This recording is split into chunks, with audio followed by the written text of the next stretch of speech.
Box Jellyfish. The name sounds harmless. It isn't. This translucent killer drifts through Indo-Pacific waters like a floating plastic bag with an agenda. Up to 3 meters of tentacles, 5,000 stinging cells per centimeter. It doesn't sting you because it's scary. It stings you because you exist near it. Here's what happens. The venom attacks your heart, nervous system, and skin simultaneously. Not one, all 3, at once. Victims report pain so extreme they go into shock before reaching shore. Some don't reach shore. The most dangerous species, Chironex fleckeri, can trigger cardiac arrest in under 5 minutes. Not from pain. The venom stops your heart directly. And the terrifying part? It has eyes. 24 of them, organized into 4 clusters. It can see you coming. It just doesn't care. But a jellyfish that sees you is still something you can see. What about the ones you can't?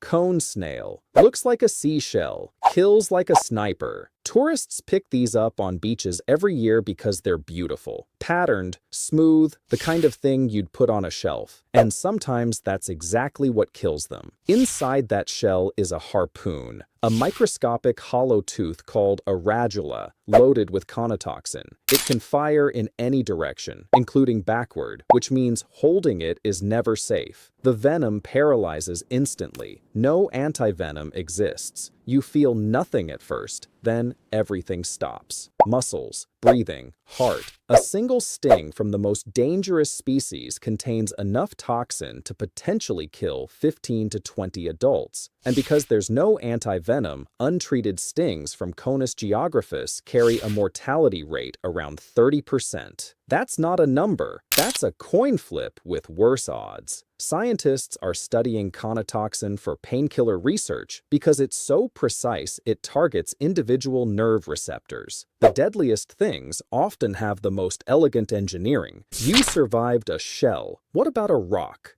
Stonefish, the most venomous fish alive. Also the most invisible. It sits on the seafloor and does nothing. Don't chase. Doesn't hunt you. I don't need to. It simply waits, disguised as coral, as gravel, as a forgotten rock. Perfectly still, perfectly patient, perfectly lethal. Step on 1 and 13 dorsal spines. Drive venom into your foot simultaneously. The pain is described by survivors as the worst experienced by any living human. Not dramatic language. That's clinical documentation. Doctors use that phrasing. The venom causes tissue death, paralysis, heart failure. Treatment is hot water, specifically above 45 degrees Celsius, because the venom is thermolabile. Heat breaks it down at the molecular level. The poison literally falls apart, but it still takes weeks to recover, and you'll never see it coming because it doesn't look like a fish. It looks like the ground. Evolution spent millions of years building the perfect ambush. It didn't need teeth, it just needed patience. But patience isn't the only weapon out here.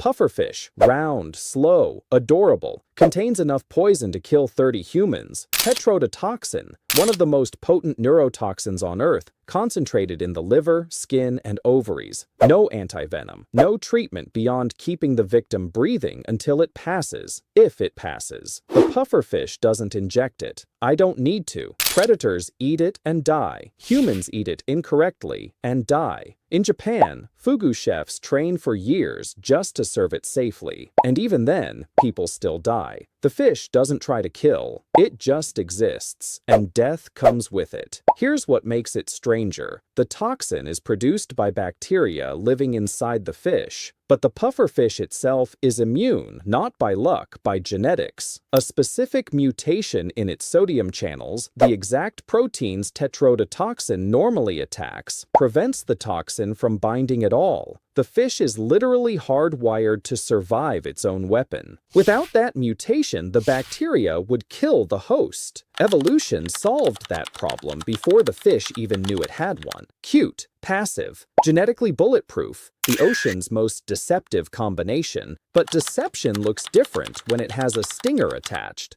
Stingray. Steve Irwin made this famous, not the way anyone wanted. The stingray isn't aggressive. That matters. It lies flat on the sandy sea floor, camouflaged, resting. You step on it. It panics. The barbed tail whips upward by pure reflex, driving a serrated venomous spine into whatever is closest, usually a foot, sometimes a chest. The barb doesn't just puncture, it leaves behind an integumentary sheath, a layer of venomous tissue that tears off inside the wound. So even after the spine is gone, the poison keeps delivering. It's a mechanical and chemical parting gift simultaneously. The venom causes immediate intense pain, swelling, and in deep wounds, serious infection. Removing the barb makes it worse. Leaving it in also makes it worse. Attacks are almost always accidental. Shuffle your feet on the seafloor and you push water ahead of you. The ray feels it and moves. Most divers know this. Most tourists don't. The stingray doesn't want a confrontation. It just wants the confrontation to end. The problem is, its only exit strategy is through you. Passiveness can still be deadly. But what about something passive, venomous, and quietly dismantling entire ecosystems? Lionfish. Stunning, invasive, quietly catastrophic, native to Indo-Pacific reefs, now everywhere. The Atlantic, the Caribbean, the Mediterranean, spreading through ecosystems that never evolved defenses against it because it was never supposed to be there. Marine biologists call it one of the most damaging aquatic invasions in recorded history, and it got there because people kept them in home tanks and released them. 18 venomous spines arranged across the dorsal, pelvic, and anal fins like a living warning sign. Contact delivers venom that causes immediate burning, swelling, and in some cases respiratory distress and temporary paralysis. Not usually fatal to healthy adults, but it doesn't have to be fatal to be devastating. The real damage isn't to humans, it's to everything else. Lionfish eat juvenile fish of dozens of species, collapsing reef fish populations in invaded zones by up to 90%. And while large groupers, sharks, and eels have been documented hunting them in Atlantic and Caribbean waters, these predators don't eat nearly enough to slow the invasion. The lionfish has few consistent predators outside its home range. That difference, few versus none, is the difference between a manageable problem and an ecological emergency. Reproducing every 4 days, it doesn't just survive in new waters, it rewrites them. Venomous enough to hurt you, hungry enough to erase everything else. 6 creatures, 6 different weapons, 0 aggression toward you. That's what makes them more dangerous than anything with teeth. Sharks chase. These things just exist, and you walk into them, pick them up, step on them, because nothing about them screams predator. The stonefish looks like the ground. The cone snail looks like a souvenir. The pufferfish looks like a cartoon. Evolution figured out what apex predators never did. You don't need to be terrifying to be lethal. You just need to be underestimated. The ocean doesn't announce its monsters. It decorates them, and then it lets chemistry do the rest.